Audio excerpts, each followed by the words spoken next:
화제가 된 사건 사고 소식 짚어보는 아침의 이슈 시간입니다. 네, 장현주 변호사와 함께합니다. 안녕하세요. 여성 군무원을 살해하고 시신을 유기한 현역 군 장교의 신상 정보가 내일 공개될 예정입니다. 먼저 관련 영상 보시고 이야기 나눠보겠습니다. 피해자에게 할 말 없습니까? 여자분 휴대폰을 왜 버리셨어요?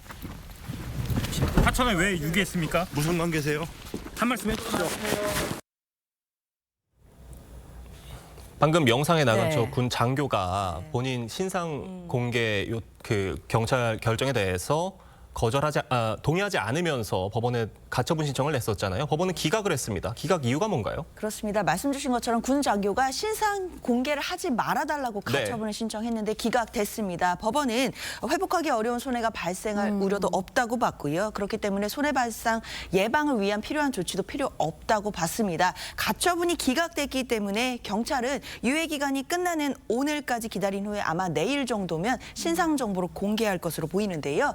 앞서 지난 7일에 이미 신상정보공개심의위원회에서는 신상 공개를 결정했습니다. 그러니까 이 피의자의 이름과 나이, 사진까지 공개한다는 건데요. 범죄가 중대하고 그리고 증거도 있고 국민의 알 권리와 공익을 위해서 신상정보가 공개돼야 된다라는 입장입니다. 게다가 2010년에 신상정보제도가 도입이 됐는데요. 이 이후로 군인 신분의 피의자가 신상공개심의 대상이 된 사례가 이번이 처음이기 때문에 아무래도 앞으로 파장은 좀 더 커질 것으로 보입니다. 네, 법원은 일단은 이번 범죄에 대해서 굉장히 중대한다고 판단을 한 것 같은데 군 장교가 범행 이후에 피의자의 목소리를 흉내를 내면서 경찰과 통화를 한 것으로 드러났잖아요. 이 각에서는 이게 너무 치밀하고 어떻게 보면 좀 무섭다라는 이야기까지 나오는데 어떻게 보세요? 그렇죠. 그러니까 피해자가 살해당한 다음 날이었는데요. 피해자의 어머니가 미기가 신고를 이미 해놨습니다. 그러니까 경찰이 피해자의 휴대전화로 연락을 했던 건데요. 그때 이제 가해자가 이 군 장교가 이 전화들을 보고 처음에는 무시하다가 경찰에 본인이 직접 전화를 했습니다. 게다가 피해자인 척하면서 이 신고 조치를 취소해달라라고 요청을 한 것인데요. 그랬더니 경찰에서 112에 직접 전화를 해야 된다라고 했고 112에까지 직접 전화를 했습니다. 또 똑같은 수법으로 마치 피해자인 척하면서 여성인 척하면서 전화를 건 건데요. 그러다 보니까 이제 뭐 고속도로라서 통화가 어렵다, 신고 조치를 취하해 달라, 뭐 이렇게 이야기를 했던 겁니다. 당시에 대응을 했던 112 이제 대응단이 있는데 거기서도 발신자가 남성이었다라고 지금 기록이 돼 있는 겁니다. 아무래도 그러니까 일각에서는 이거 경찰에서 남성인데 여성을 흉내냈다. 그러니까 피해자인 척한 걸 알면서도 대응이 미흡한 거 아니냐 이런 지적이 당연히 나왔습니다. 그랬더니 이제 경찰청장 같은 경우에는 이 부분이 조금 아쉬운 건 있지만 그렇다고 해서 바로 피해자의 사망과 연결을 짓기는 어렵고 앞으로 시스템적으로 뭐 보완할 부분이 있는지는 점검하겠다 이런 입장입니다.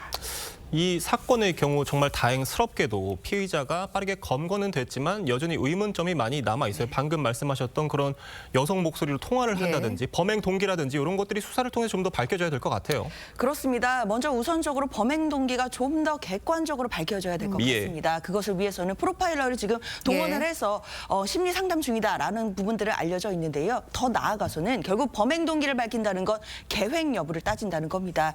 범죄 이후에 범행을 은폐하려는 시도가 계획적으로 있었기 때문에 그 부분에서는 이 사건 자체가 얼마나 계획적인 부분이 있었는지 이 부분을 추가적으로 봐야 될 것이고 특히나 지금 가해자의 휴대폰이 압수된 상황이기 때문에 휴대폰을 좀 더 디지털 포렌식을 통해서 관련된 부분들 얼마나 계획적으로 범행이 있었는지 여부 수사를 해야 될 것으로 보입니다. 네, 관련 사건의 소식 더 들어오는 대로 다시 한번 다뤄보기로 하고요. 다음 이야기도 해보도록 하겠습니다. 충남 서산에서 운전자를 살해한 뒤 차량에 불을 지르고 달아난 40대 남성 경찰에 붙잡혔습니다.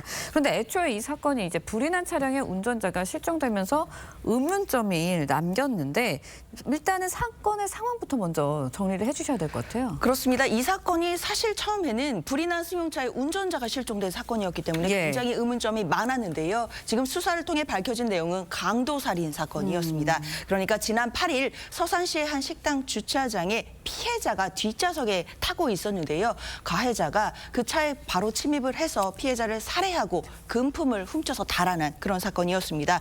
그 이후에 모처에서 휴대전화도 버렸고요. 그리고 오후 한 10시 정도에는 수로변 인근에 피해자의 시신까지 유기하고 그 이후에는 야산 공터에서 차량을 불태운 그런 상황이 되었습니다.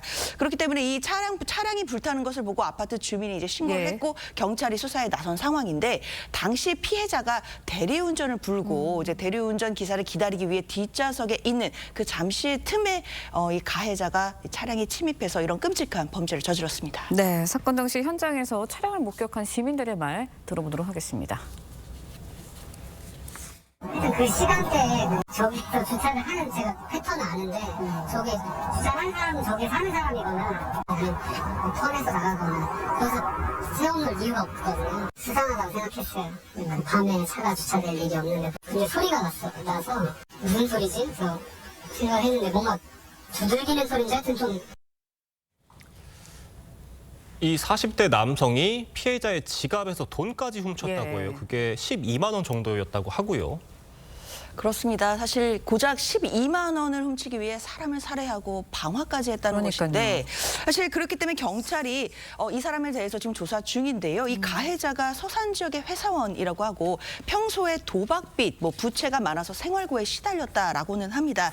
그렇다고 하더라도 지갑에서 한 12만 원 정도를 훔친 건데 이 돈을 어떻게 했냐라고 경찰이 물어봤더니 로또 사고 뭐 했다라고 답했다고 하고요. 네. 밥도 사 먹었다라고 하니까 로또 사고 밥을 사 먹기 위해 사람의 목숨을 뺏었다. 이 부분에 대해서는 많은 국민들의 지금 충격을 받고 있는 사건을 보입니다. 네, 돈 10여만 원 때문에 이렇게 살인까지 했다는 게 참 충격적인데 40대 남성이 이제 피해자를 살해하고 차량에 불을 지르기까지 걸린 시간 30여 분이라고 해요. 네. 어떻게 이렇게 빠른 시간 안에 이게 다 이루어질 수 있는 건지. 그렇죠. 살해와 방화 모두 다 정말 끔찍한 범행인데요. 그러니까요. 이 범행이 함께 이루어졌는데 32분 만에 이 범행이 끝났다라는 것은 아무래도 계획적으로 범죄를 계획하고 또 어떤 범행 대상을 물색했던 것은 아닌가라는 의심이 듭니다. 따라서 경찰 입장에서는 당연히 계획 범죄 여부 따져봐야 될 것으로 보이고요. 이것뿐 아니라 또 다른 여죄가 있는지를 좀 밝혀야 될 것 같습니다. 이번 사건 말고도 혹시 미제 사건 중에 비슷한 수법의 사건들이 있다라고 한다면 혹시나 여죄가 아닌지 관련성도 반드시 수사를 해야 될 것으로 보입니다. 네. 네, 남성의 범행 동기와 여죄 여부 수사를 통해 밝혀져야 할 것 같습니다. 오늘 말씀은 여기까지 듣겠습니다. 감사합니다. 고맙습니다.